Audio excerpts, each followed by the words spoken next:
Magandang araw sa inyo mga kapugi. For today's video ay maglalagay si Biana ng kawayan ng pantreles para gagapangan ng kanyang tanim na pipino. Nag-ani din kami ulit dito ng pinya at nag-ayos din sila dito ng agunan. Sipag at tiyaga lang ang puhunan, bonus na lang ang kapugian. Kung wala ka nito ay lagi kang talo.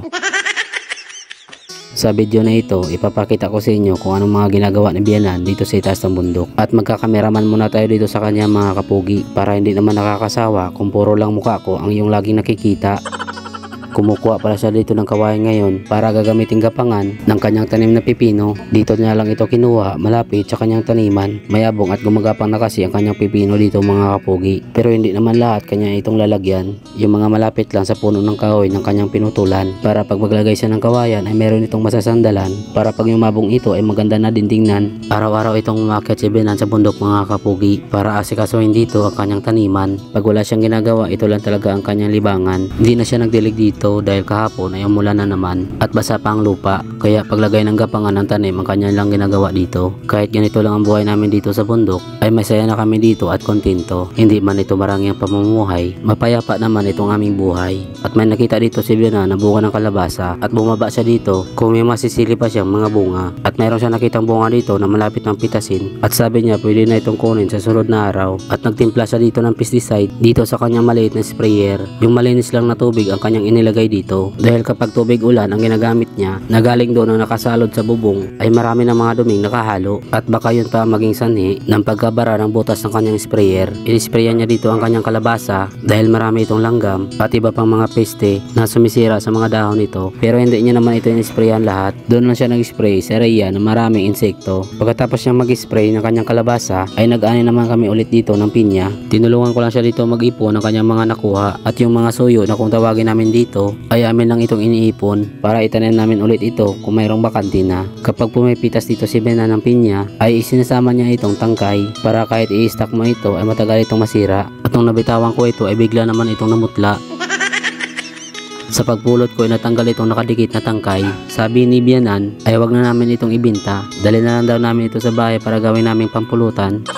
Pagkatapos niyang kunin ang bunga nito ay agad niya naman inalis itong natirang puno dahil tataniman niya na dito ng mga gulay. At patuloy lang kami dito sa pag-aani ng pinya at nang wala na kaming maani ay akin na itong inipon sa isang lugar para atin na ito kaagad isisilid sa sako. Bali pangatlong ani na ito ni Bianan mga kapugi at konti na lang itong puno ng pinya na natira dahil hindi pa ito masyado hinog at sinimulan ko na dito ilagay sa sako at dahan-dahan lang ako sa paglagay dito para hindi maalis ang tangkay at ang korona nito para kung matagal man ito maibinta ay matagal din itong masira. Pagkatapos ko lahat isinilid sa sako ay akin naman itong dinala dito sa gilid ng aming kubo para kapag bumaba na kami ng bundok ay amin itong dadalhin. Ito yung ginagamit namin sa pagsalod ng tubig ulan mga kapugi. At umuwi na rin kami dito. Kinabukasan ay mag-isa na naman akong umakyat dito sa bundok at kada akyat ko ay lagi akong nagdadala ng tubig. Pagkatapos kong binaba ang aking mga gamit ay kaagad naman ako nagbihis para tingnan ang mga ginagawa ni Bianan sa paggawa nila ng agunan dahil magsisimula na naman sila mag-harvest dito ng nyug mga kapugi. Nagbihis tayo ng ganito dahil ang madadaanan natin dito ay madamo at titingnan natin kung paano sila dito gumawa ng agunan dito sa taas ng bundok para gagawing kompras itong ating niyog. Pinakita ko na ito sa inyo dati kung saan kami nagtatambak ng mga niyog at amin din ginagatungan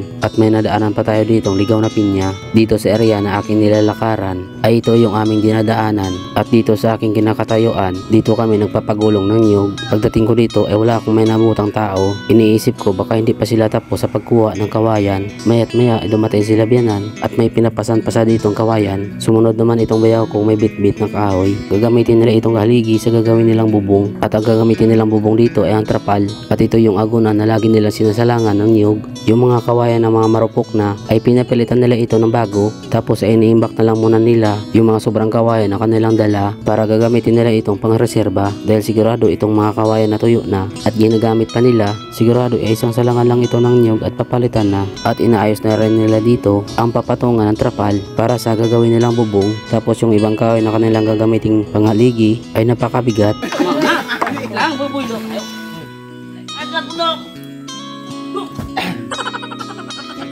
At habang nag-aayos sila dito ng agunan, nagbabalat naman dito itong ating poging kasama ng pinya na nakuha niya habang nagbubuhat siya ng kahoy papunta dito sa agunan at tumating na rin dito yung dalaw pang pogi namin kasamahan. Panis. Wow! At nung sila nagsimulang pababa na, ay napansin nilang sila yung binibidyohan, kaya bawat galaw ay tamang cute lang itong ating mga puging kasamahan. Shoutout pala sa inyong dalawa, kay John Edric Grumar at kay Louie Derry. Sila yung mga pinakabatang tumutulong dito sa pagkakanggot ng niyog. Mukbang.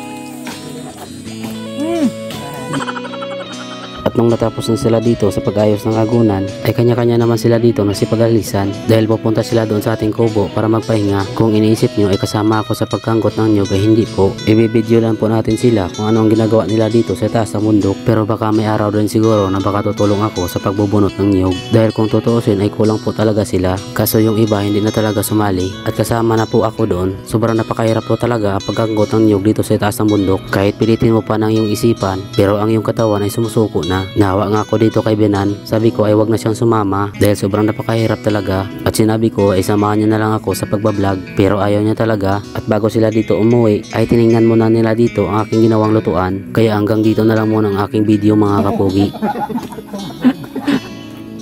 Sa mga nakaabot sa dulo ng aking video, maraming salamat at God bless inyong lahat.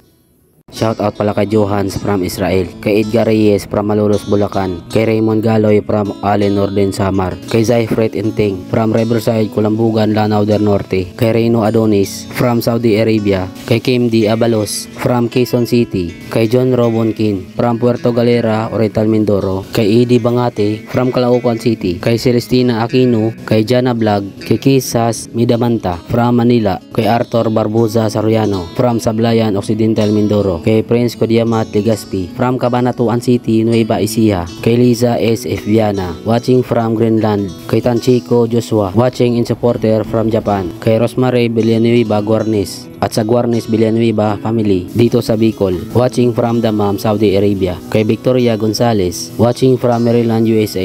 Hanggang dito na lang muna mga kapugi, maraming salamat.